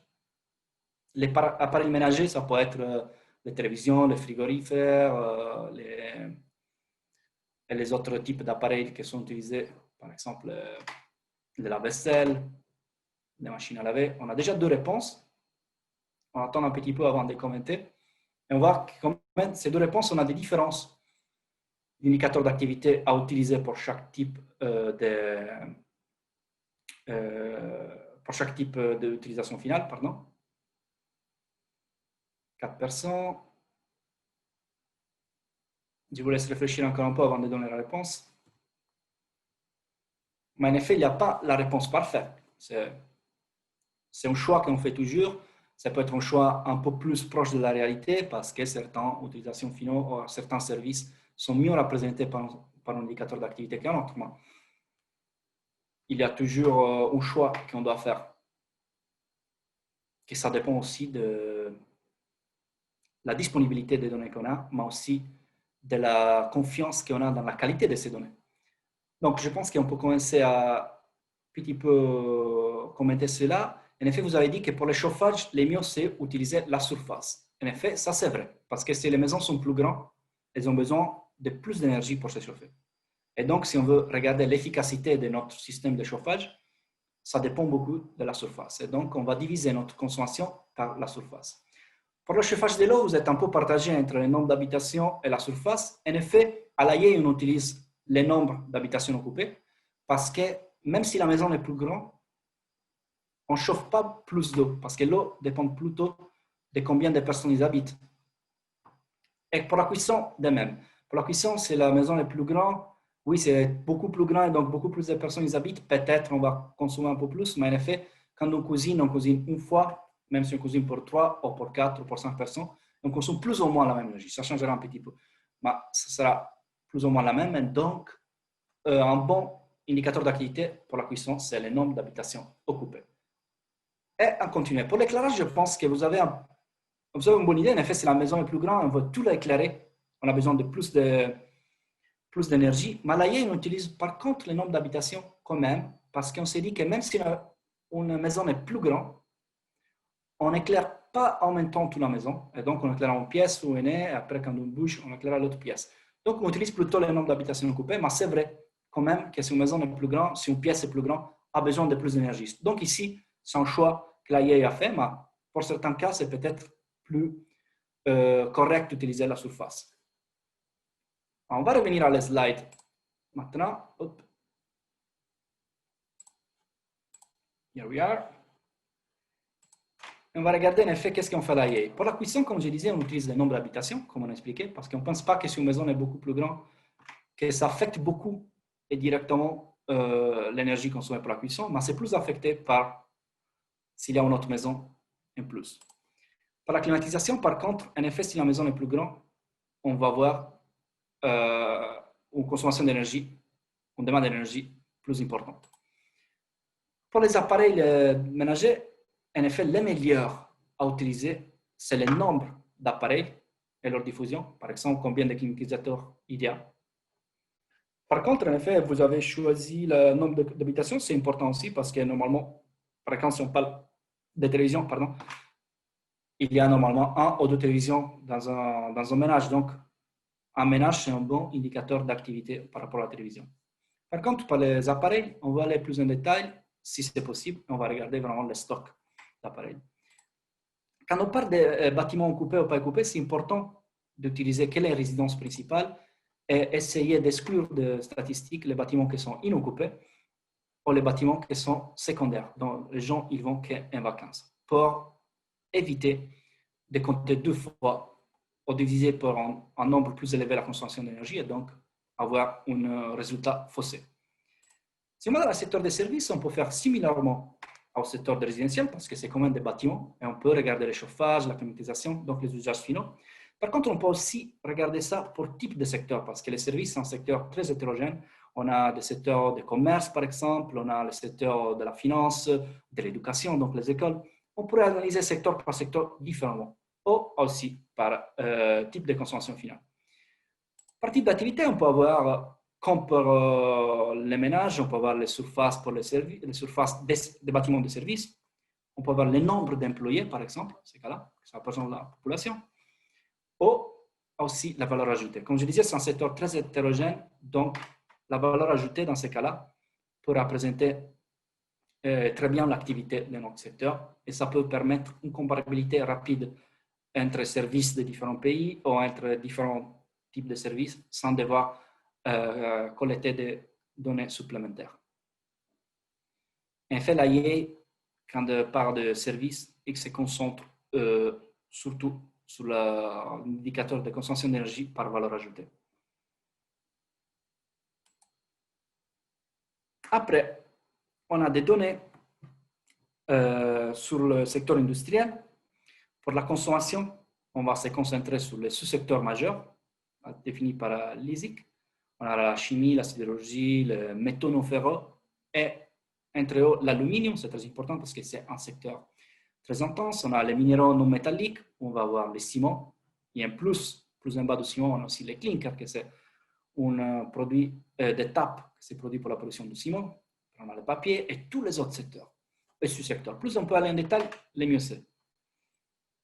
Et après, comme on a vu avant, pour l'activité, on peut utiliser soit la production physique pour les secteurs les plus homogènes, par exemple la production de ciment, on a un produit, donc c'est facile. Et ça, notre division, ça va nous permettre de calculer un indicateur d'efficacité énergétique fiable. Ou sinon, pour les secteurs plus hétérogènes, la valeur ajoutée. Pour des secteurs où il y a plusieurs produits finaux qui sont manufacturés, donc c'est plus compliqué de diviser ça pour la production physique. Pour les transports, là, ça vient un peu différent. En effet, pour les transports, pour la consommation, on veut savoir combien d'énergie est consommée pour les passagers et pour les frais, donc les segments de transport, mais aussi pour les modes de transport. Combien d'énergie est consommée par la route, pour le rail, pour le secteur aérien, marine, et aussi par type de véhicule dans cela. Combien c'est consommé par les voitures, par exemple, dans les passagers routiers, combien c'est consommé par les bus, toujours dans les passagers routiers. Et après, on va diviser ça par une activité définie comme, par exemple, par la flotte de véhicules, donc le nombre de véhicules. Mais ça, ce n'est pas vraiment un indicateur d'efficacité énergétique parce que si les véhicules vont parcourir une distance majeure, on ne voit pas exactement l'efficacité. On voit juste aussi un bruit dans l'utilisation de ces véhicules. Donc, si c'est moins utilisé, c'est plus faible, mais ce n'est pas forcément dû à l'efficacité. Après, on peut le diviser par les véhicules kilomètres, donc la distance parcourue par ces véhicules. Et là, on s'approche plus d'un indicateur d'efficacité important, parce que ça nous dit combien, par exemple, une voiture consomme pour chaque kilomètre parcouru. Si on allait plus en détail encore, on peut aller diviser notre consommation d'énergie par les passagers kilomètres ou les tonnes kilomètres par le secteur de fret. Qu'est-ce que ça signifie ça? Ça signifie cette activité passager kilomètre, par exemple, qu'on vient de définir combien de passagers vont être transportés pour une distance d'un kilomètre. Ça signifie qu'on définit vraiment très bien les services donnés par le secteur de transport passager, parce que ça qu'on veut faire, on veut transporter des personnes par des distances. Donc, si on a cet indicateur de passagers kilomètres, c'est encore mieux que la distance parcourue. En effet, si on a un bus, par exemple, dans un pays où il n'y a que 3 personnes dedans transportées, la vraie efficacité est faible parce qu'on est en train de consommer beaucoup d'énergie pour transporter que 3 passagers pour une distance donnée. Par contre, si ce bus est plein, on va consommer plus ou moins la même énergie pour transporter beaucoup plus de passagers pour ces distances. Comment est-ce qu'on calcule ça? On multiplie l'occupation, donc le nombre de passagers ou le nombre de tonnes de charge par véhicule, et on multiplie pour le nombre de véhicules et par la distance parcourue. Et nous donnons cet indicateur qu'on va diviser par notre consommation d'énergie et qui va nous permettre d'avoir un indicateur d'efficacité énergétique du secteur de transport très fiable et représentant de l'efficacité énergétique.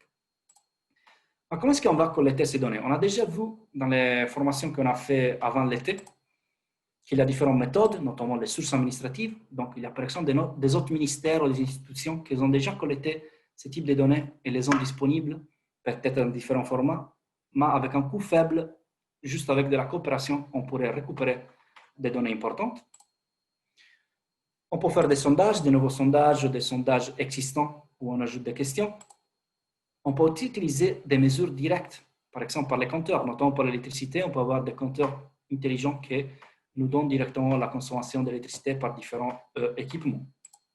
Et on peut aussi utiliser, en dessous de cela, la modélisation pour compléter les données qu'on a collectées par les sondages ou par des autres sources et pour avoir une vision plus claire de la consommation finale par usage. Parce que des fois, on n'a pas collecté exactement par usage, mais on a des données qualitatives qui peuvent nous permettre de modéliser la consommation finale d'énergie par usage différent. L'AIE a développé des manuels sur les indicateurs d'efficacité énergétique qui sont gratuits et vous pouvez les télécharger dans les sites ici dans ces slides. Vous allez recevoir les slides, donc ne vous inquiétez pas, vous allez pouvoir cliquer et accéder à les manuels d'efficacité énergétique. Il y en a 2. Il y a un fondamental sur les statistiques, donc un peu le sujet qu'on est en train de voir aujourd'hui, comment est-ce qu'on calcule les indicateurs, quelles sont les données à utiliser. Mais il y a aussi un autre pour les politiciens. Donc, comment est-ce qu'on va utiliser et interpréter ces indicateurs d'efficacité énergétique pour faire le design des politiques énergétiques sur l'efficacité énergétique. Pardon. On a aussi développé une base de données disponible sur le site de l'AIE où on peut rechercher par secteur, méthodologie et contenu les différentes méthodes et pratiques que les autres pays ils ont déjà instaurées pour développer des données de consommation finale ou d'activité. Ça peut être fait par secteur, mais comme j'ai dit, par méthodologie utilisée. Et il y a aussi des contenus, certaines fois, très importants, comme par exemple les questionnaires utilisés, ou les méthodologies, etc., etc. Donc, c'est une source d'information très intéressante. Mais aussi, si vous avez des pratiques que vous voulez partager, n'hésitez pas à nous contacter. Comme ça, on peut les ajouter dans notre base de données et les partager avec tout le monde. Vous avez les liens aussi dans les présentations que vous allez recevoir. Donc, je vous laisse les regarder un peu. Et si vous avez surtout des idées, si vous avez surtout besoin des idées sur certains secteurs pour faire de nouvelles collectes de données ou des estimations. Donc, le message clair à retenir, qu'est-ce qu'on doit faire, pourquoi on collecte ces informations et on calcule ces indicateurs. On peut mettre en place en avance notre priorité dans nos pays. On peut comprendre les tendances d'efficacité énergétique et on peut aussi créer, comme on a vu, et suivre des politiques d'efficacité énergétique basées sur des informations fiables. Comment est-ce qu'on va commencer? On peut commencer par faire connaître la nécessité des données détaillées et lesquelles sont en priorité dans nos pays. On peut adapter les collections de données au profil de nos pays, donc les sondages des existants, ajouter certaines questions, par exemple, pour aller étudier plus en détail la consommation finale. Et on peut partager les expertises à travers les différents pays, mais aussi les organisations dans un pays même. Maintenant, voir maintenant l'exercice que vous a été envoyé précédemment sur l'efficacité énergétique. Donc, l'exercice sur l'efficacité énergétique, je ne sais pas si vous voyez mon fichier Excel déjà, parfait. Reprenez un peu de l'exercice des bilans énergétiques et des émissions de CO2 que Nicole a vu avec un peu plus d'informations, ces bilans, c'était un bilan un peu plus détaillé, et on pouvait voir pour l'industrie où l'énergie est consommée par différents types de sous-secteurs. Il y avait différentes questions à répondre et on va les voir un par un. La première question nous disait, calculez s'il vous plaît l'intensité énergétique économique du pays. Comment est-ce qu'on va faire ça? On avait les PIB qui étaient donnés et alors on va diviser notre approvisionnement total en énergie, ici, dans nos bilans, les total, approvisionnement total, donc la somme de toute l'énergie confondue, divisé par notre PIB. Et là, on avait notre intensité énergétique. Après, en 2019, l'intensité énergétique en 2010 a été donnée aussi, et on voit qu'elle est plus grande qu'en 2019. Donc, on a une réduction de l'intensité énergétique dans ces pays. Et la question 2 nous demandait, est-ce que l'intensité énergétique a-t-elle diminué depuis 2010? Oui, on le voit très clairement. Et si oui, pouvez-vous nous dire si ça est dû à des améliorations d'efficacité énergétique? La réponse est non. Comme on a vu, l'intensité énergétique au niveau du pays est un indicateur très agrégé et ça peut diminuer, augmenter par rapport à différents facteurs, incluant l'efficacité énergétique, mais il y a aussi des facteurs comme la structure, l'activité qui changent, et donc on ne peut pas les retenir comme un indicateur d'efficacité énergétique, comme on a vu. La question 3 nous fournissait des données en plus sur l'activité de l'industrie. Donc, on avait, par exemple, la production d'acier en tonnes, un millier de tonnes, pardon, la production de ciment en milliards de tonnes, et après, différentes valeurs ajoutées par différents secteurs. Vous voyez, pour le secteur de l'industrie en général, mais aussi pour le secteur du fer, du ciment, et pour le secteur de la fabrication des machines. Donc, on avait ces bons indicateurs d'activité, et la question nous demandait de calculer avec ça les meilleurs indicateur d'efficacité énergétique pour chaque secteur. Donc, pour la production d'acier, pour la sidérurgie, on a notre consommation d'énergie et on a différents indicateurs d'activité. On a la production de fer et acier, mais on a aussi les valeurs ajoutées. Qu'est-ce qu'on va faire? Comme on a vu, un secteur homogène, on va préférer utiliser comme activité la production physique. Donc, on va utiliser la production d'acier en tonnes comme notre dénominateur dans l'indicateur. Donc, on va diviser l'énergie consommée dans le secteur total avec tous les produits confondus divisé par les tonnes d'acier produits. La même chose, on va faire pour le ciment parce que c'est un secteur homogène. Par contre, pour la fabrication des machines, on va calculer un indicateur d'efficacité énergétique monétaire basé sur la valeur ajoutée. On divise la consommation totale d'énergie pour ce secteur par la valeur ajoutée de ce secteur. Important aussi, quand on étudie dans les différentes années l'intensité énergétique des secteurs hétérogènes, en utilisant la valeur ajoutée, c'est important d'utiliser la valeur ajoutée basée sur une année. Donc, pas la valeur nominale, mais la valeur réelle.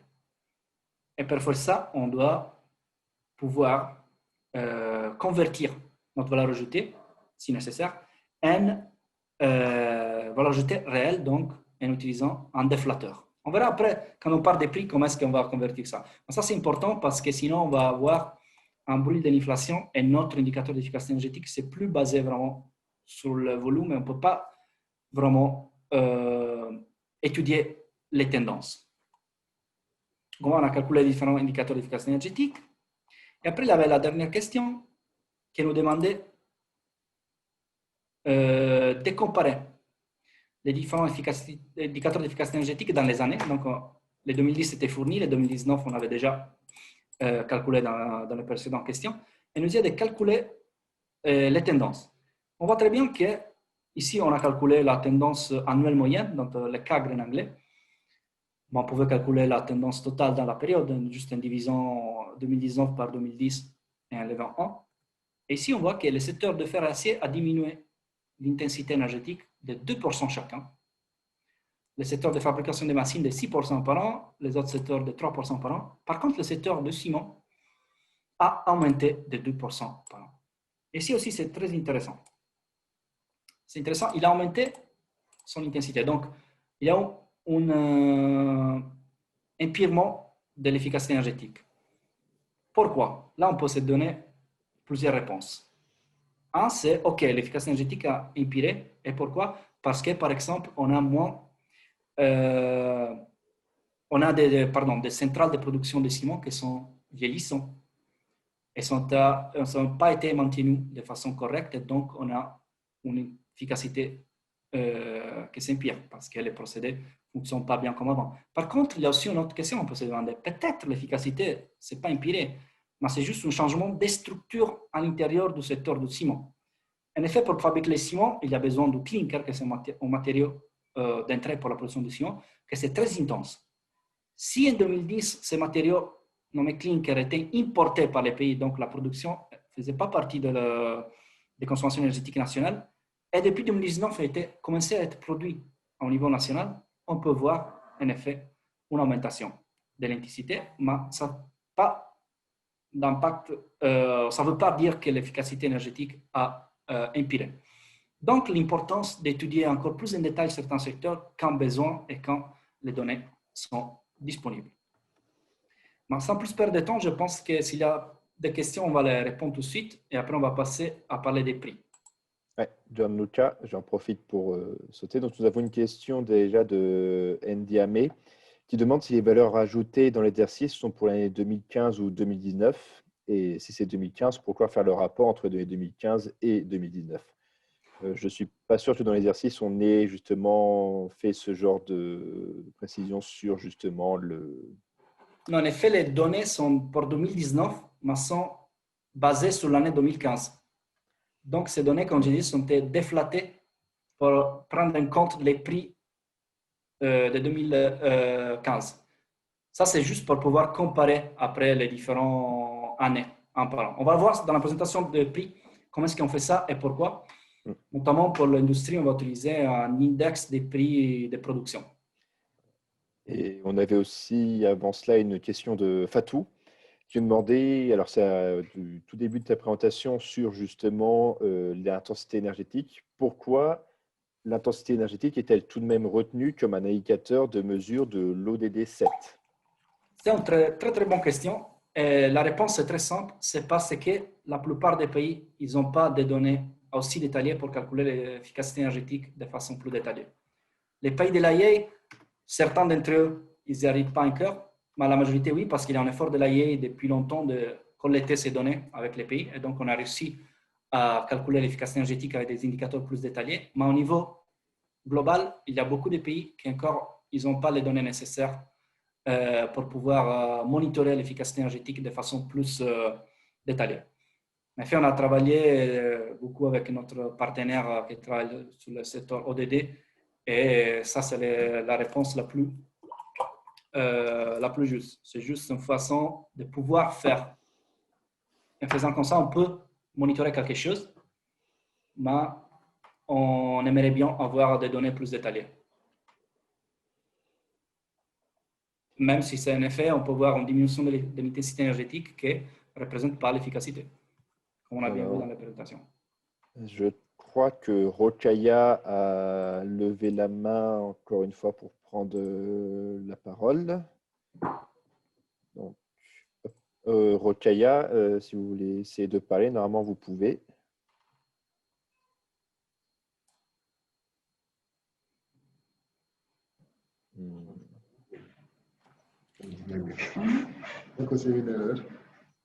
Oui. Bonjour, on vous entend. Non, c'est une erreur. Ah, Il y a un problème de connexion. Je n'entends rien depuis le début. ah, oui, c'est en interne qu'on essaie de voir la connexion. D'accord. Oui, on vous enverra juste après la présentation la vidéo, donc vous pourrez suivre si vous avez eu des problèmes techniques. D'accord. Mais désolé que là, si vous nous entendez, j'espère que vous entendez la suite du cours également. Donc, s'il n'y a pas d'autres questions, Nicolas, on peut passer peut-être à la présentation sur les prix. Très... Comme ça, on aura le temps aussi de voir la modélisation. On va essayer d'aller un peu plus rapide sur les prix et peut-être se concentrer sur les questions à la fin. Oui. De façon de ne pas perdre trop de temps. Donc, en avant pour la deuxième et dernière partie de cette présentation, donc les prix de l'énergie. Donc, on va voir tout d'abord ensemble pourquoi les prix sont importants, pourquoi il est important au sein de votre collecte des données de l'énergie de vous intéresser également au prix de l'énergie. Et ensuite, Gianluca, après un petit menti, vous fera la présentation des concepts statistiques clés pour justement le calcul des prix de l'énergie. Donc, pourquoi les prix sont émergents? Eh bien, comme on l'a vu dans les dernières crises internationales récemment, mais également dans d'autres plus anciennes, on voit que le marché de l'énergie mondial, les marchés mondiaux les marchés mondiaux sont fortement impactés par les décisions en rapport au prix de l'énergie et vont avoir un impact sur justement les consommations mondiales, sur les activités pour de nombreux pays. Par exemple, sur le graphique que vous voyez, on peut voir que par le passé, avant les années 2000, les crises des quotas ou les crises politiques avec les pays membres entre les pays membres de l'OPEC et les pays occidentaux, par exemple, ont eu un fort impact sur les prix du pétrole brut qui, à son tour, aura un impact sur les économies des différents pays. La crise financière mondiale de 2009 a également eu un fort effet dans le monde entier. Et la crise de la Covid-19 cette année est également aussi un élément marquant sur les données récentes.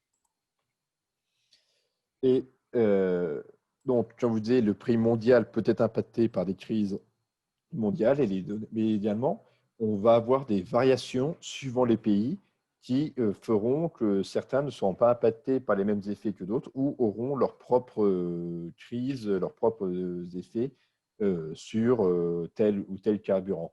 Par exemple, en 2018, les consommateurs sénégalais ont payé leur essence 4,2 fois plus cher que les Américains. C'est en partie dû au fait que récemment, les Américains ont développé des ressources domestiques de carburants fossiles, ce qui leur a permis de réduire fortement le prix à la pompe pour leurs habitants. Et à l'inverse, si l'on regarde l'évolution du prix du moteur gasoline, donc du gasoil, entre 2017 et 2018 pour plusieurs pays, on voit que quand certains pays ont connu une forte baisse à moins 8,5% ou des baisses beaucoup plus modérées à 0,3%, certains pays ont à l'inverse connu de très fortes augmentations. Et cela dépend beaucoup à la fois des disponibilités internationales pour les importations, disponibilité domestique pour les productions locales et également des politiques en matière de taxes et d'accessibilité de ces fuels pour la population. Nous allons voir cela dans quelques instants avec les composantes du prix de l'énergie. Mais comme je vous le disais, pourquoi le prix peut être impacté par les variations de taxes et pourquoi les gouvernements taxent-ils les énergies à la pompe pour la population? Eh bien, il y a 3 grandes raisons qui peuvent être amenées pour cela. Tout d'abord, une augmentation des revenus pour le gouvernement. La demande en énergie pour une population est relativement stable. C'est-à-dire que d'une année à l'autre, ou sur plusieurs décennies, on aura une stabilité pour ce qui est de la consommation, par exemple, des ménages dans les transports ou d'une industrie de tel type de carburant qui est nécessaire à son activité. Et donc, la demande en énergie étant stable, il s'agit d'une possibilité de revenu fixe pour le gouvernement qui est intéressante, qui assure pour le budget qui peut être alloué à d'autres éléments.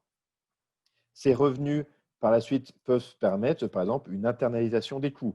C'est-à-dire qu'ils permettent de compenser des problèmes environnementaux ou sanitaires dus aux consommations de ces pétroles. Par exemple, autrement que les émissions de gaz à effet de serre, nous avons aussi la pollution de l'air issue de consommation d'un certain type de carburant qui peut être compensé par son prix élevé qui permet d'aider les infrastructures médicales ou la dépollution de certains endroits. Enfin, une dernière possibilité aussi peut être ce qu'on appelle mener le changement, c'est-à-dire encourager la population à consommer tel carburant plus favorablement ou alors à abandonner un certain type de carburant. C'est par exemple le cas d'une taxe carbone ou une taxe sur les émissions de CO2 pour le fuel qui peuvent encourager les gens à passer d'un chauffage au charbon fossile à un chauffage au gaz naturel chez soi. Donc, les taxes représentent une part importante du prix final payé par le consommateur et elles sont appliquées par le gouvernement. Donc, on voit sur la droite des taux moyens des taxes effectifs sur les prix de l'énergie pour les 6 et les pays membres de l'OCDE. Et vous voyez par exemple que là où le Mexique, tout en bas, applique très peu de taxes sur son prix de l'énergie, et de même pour les États-Unis, des pays comme le Danemark ou le Luxembourg appliquent de très fortes taxes sur la consommation des carburants dans leur pays. Et donc, comme je vous disais, l'énergie, la consommation d'énergie est un élément assez stable dans la consommation pour les consommateurs au sein d'un pays, qu'on retrouve de manière régulière d'une année à l'autre. Mais nous avons, et cette consommation est un élément très important pour beaucoup des consommateurs au sein de leur budget global sur une année. Par exemple, dans le cas des dépenses liées à l'énergie pour des foyers. Donc ici, en haut à gauche, nous avons un graphique pour certains pays de l'OCDE. Nous voyons que, par exemple, pour les habitants de la Slovénie, la dépense pour l'énergie du foyer représente presque 20%, 18% précisément, de leurs dépenses globales, ce qui n'est pas négligeable pour un foyer. Et également, pour d'autres pays comme l'Italie, nous avons à peu près un petit peu moins de 12%. Donc, ce n'est pas une part négligeable de la consommation d'un foyer en énergie. Et donc, pour les foyers, pour les habitations, il s'agit d'une dépense importante, mais c'est également un coût majeur pour l'économie, puisque les dépenses en énergie représentent entre 8 et 10% du PIB d'un pays de manière générale, approximativement. Et enfin, donc, un coût important pour les foyers, un coût important sur l'économie, et c'est également un des facteurs majoritaires sur l'efficacité et la compétitivité des industries et des entreprises d'un pays. Mettons par exemple l'exemple ici des industries chinoises quand on les compare à celles des États-Unis. Les industries. Oh,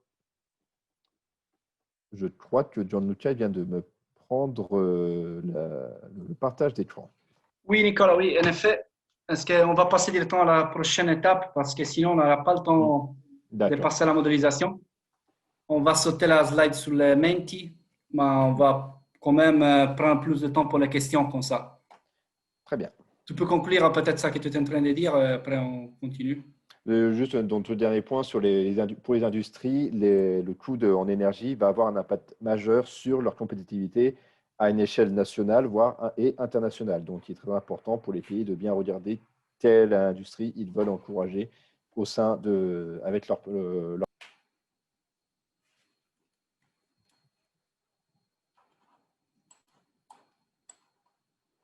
Merci, Nicolas. Donc, ouais, on a pris un peu de retard, donc je vais essayer d'aller un peu plus vite dans ces slides, mais n'hésitez pas à poser les questions, comme ça on va se concentrer sur les sujets sur lesquels vous êtes intéressés. Ici, on va voir dans ces slides comment on définit les prix finaux de l'énergie. C'est défini comme les prix hors taxe plus la taxe totale.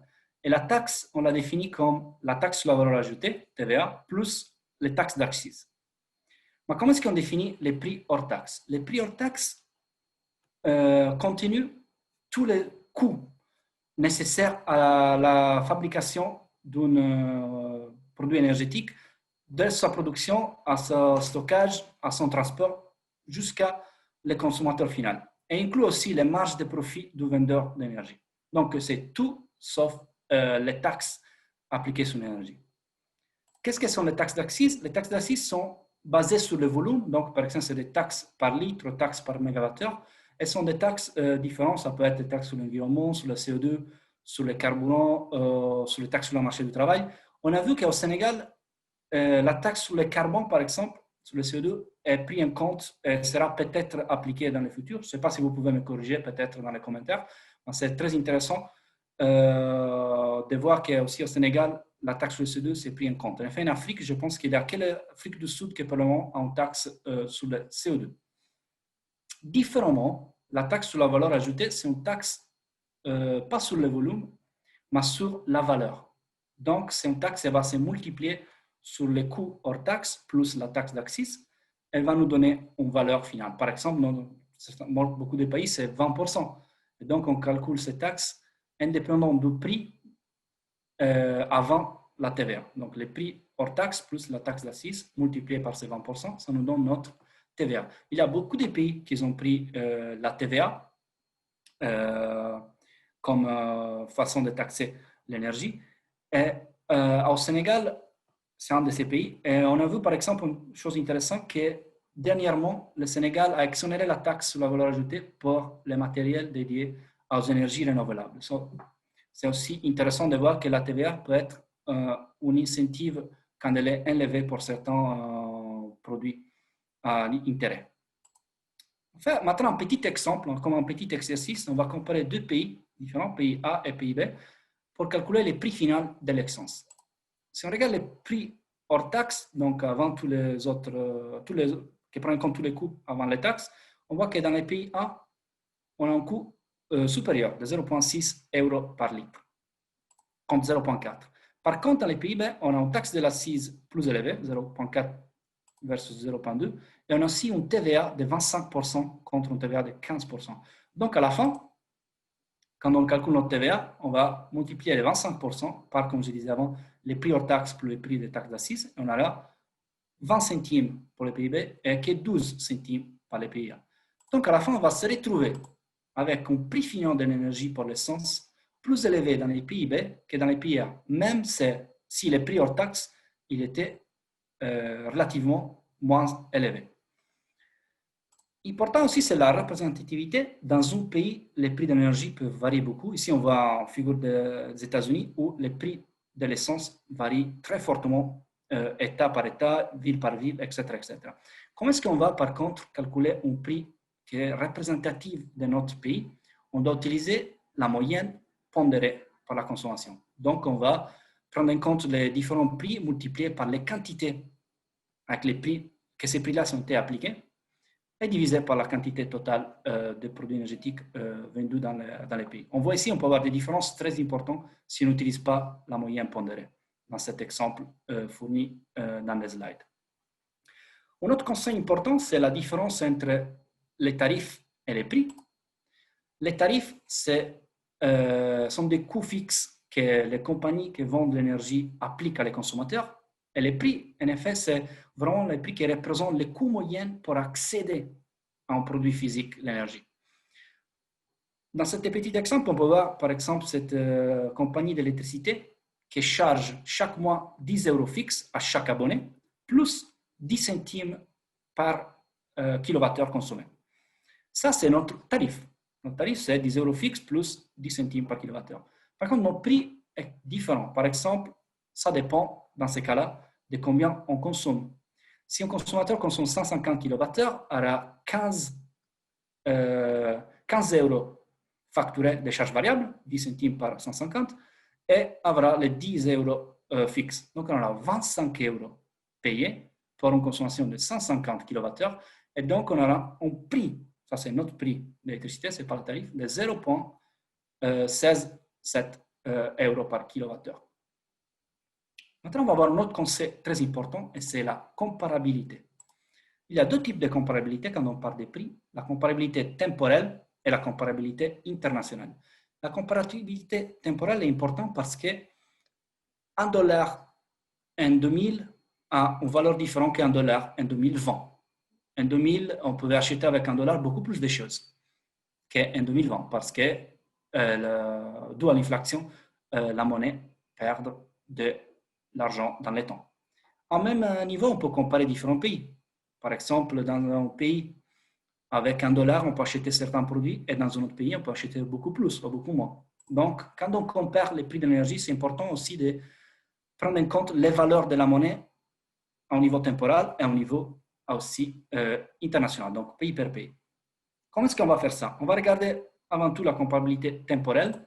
Pour la comparabilité temporelle, on va vouloir modifier notre prix nominal, que c'est les vrais prix payés, et on le divise par un index des prix. Ça peut être un index des prix à la consommation pour le secteur résidentiel ou à la production pour le secteur producteur. Et en divisant ça, on va obtenir une valeur qu'on appelle prix réel, qui représente les prix basés sur une année spécifique, donc basés sur la valeur de la monnaie dans une année fixe. Et donc, on pourra comparer les différentes années sans avoir ces bruits du fait que la monnaie a perdu de la valeur. Pour cela, on a un exemple très intéressant à votre pays relativement voisin de la région de l'Afrique de l'Ouest, au Bénin. Si on regarde les prix nominaux payés pour un mégawattheure d'électricité, on voit que depuis 2015 jusqu'à 2018 a augmenté beaucoup. Par contre, si on corrige ça en utilisant l'index des prix aux consommateurs en 2015, on va voir qu'en effet, les prix réels payés, qu'on peut voir dans la courbe en bleu, n'a pas augmenté. Elle est restée plus ou moins stable, en effet. Stable. Donc, très important de corriger notre prix en utilisant les déflateurs. À un niveau de comparabilité internationale, ici, il y a les prix de l'électricité par différents pays pour le secteur résidentiel. On peut voir, par exemple, ici que le Sénégal et la France, ils ont le même prix, plus ou moins, par kilowattheure. Par contre, si on corrige ça pour les pouvoirs des parités d'achat, pour la parité des pouvoirs d'achat, on voit qu'en effet, le Sénégal il paye beaucoup plus pour l'électricité que la France. Parce qu'un dollar au Sénégal, elle a beaucoup plus de valeur qu'en France. Avec un dollar au Sénégal, on peut acheter plus de produits qu'en France. Donc là, on a fini la présentation. On a un petit exercice qu'on va regarder très rapidement. Et après, hop. Et s'il y a des questions, par contre, Nicolas, tu peux commencer à les faire passer. Je pense que c'est important. Hop. Et ici, on a l'exercice. Donc, notre exercice nous donne des informations liées à des enquêtes sur les ménages, des données sur les fournisseurs de gaz pour les marchés industriels et aussi sur les données des centrales électriques. Ici, on s'est concentré sur le calcul des prix d'énergie pour le gaz naturel. On avait par exemple les dépenses moyennes pour le chauffage et la cuisine au gaz dans les ménages. Et on avait que chaque ménage dépensait 3 318. Mais on avait aussi la consommation moyenne de gaz. Donc, on savait que chaque ménage consommait 2,4 mégawattheures de gaz naturel, PCS, GCV c'est en anglais. Donc, comment est-ce qu'on va calculer notre prix pour les ménages? Ici, on est parti de la fin, du prix total, parce que là, on sait combien ils ont dépensé, donc ça inclut les taxes. En sachant ça, on peut juste diviser notre dépense totale par l'énergie consommée et on a notre prix payé pour l'accès au gaz naturel dans les ménages, que c'est de 1360. Après, on savait aussi que la taxe sur la valeur ajoutée, c'est de 20% dans ces pays. Donc, en sachant ça, on sachait aussi que les ménages, ils ne payent pas de taxes d'assises dans ces pays. C'était aussi une information donnée. En sachant ça, on sait qu'alors les prix hors taxe peuvent être calculés en sachant que le TVA, c'est 20%. Et important du prix final qu'on a calculé. Similairement, on pouvait calculer avec les données fournies les prix pour l'industrie, pour les producteurs d'électricité. Dans ces cas-là, on était parti plutôt pour les prix hors taxes parce qu'on avait des informations un peu différentes. On avait les revenus des consommateurs industriels et après, on avait les gaz vendus à les consommateurs industriels.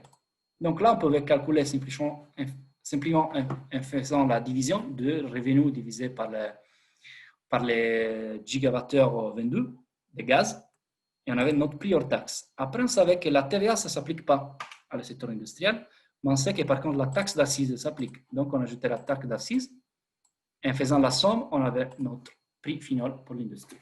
Je ne vais pas regarder les prix pour les générateurs d'électricité, mais ici, intéressant, c'est que la donnée nous donnait les prix par pouvoir calorifique inférieur. Et on voulait les prix par pouvoir calorifique supérieur. Donc, il y a une conversion à faire par rapport à la quantité d'énergie qui représente les prix. Parce qu'il y a une différence quand même de 10% pour le gaz naturel. Donc, c'est important de calculer les prix avec la base qu'on a établie pour pouvoir savoir qu'est-ce qu'on est en train de regarder.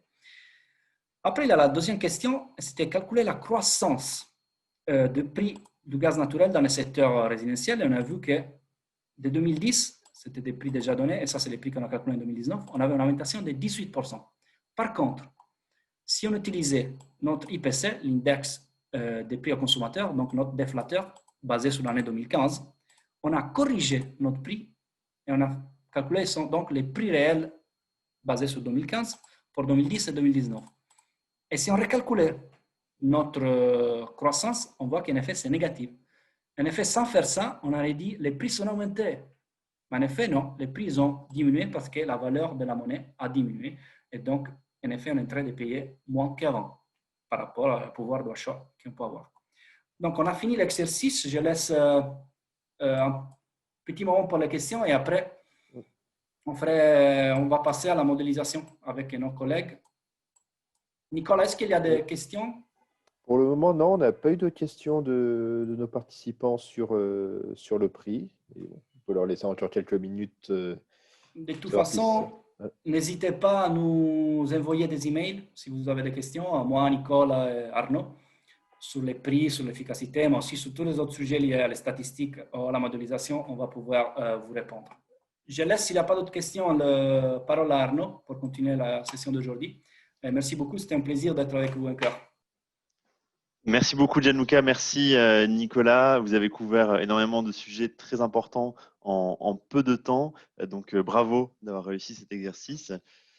Alors à tous, je vous propose qu'on se prenne 5 minutes de pause. Donc il est 10h45 et qu'on reprenne à 10h50 pour une session donc, de modélisation sur le secteur des bâtiments. Voilà, donc rendez-vous dans 5 minutes. Merci, à tout de suite.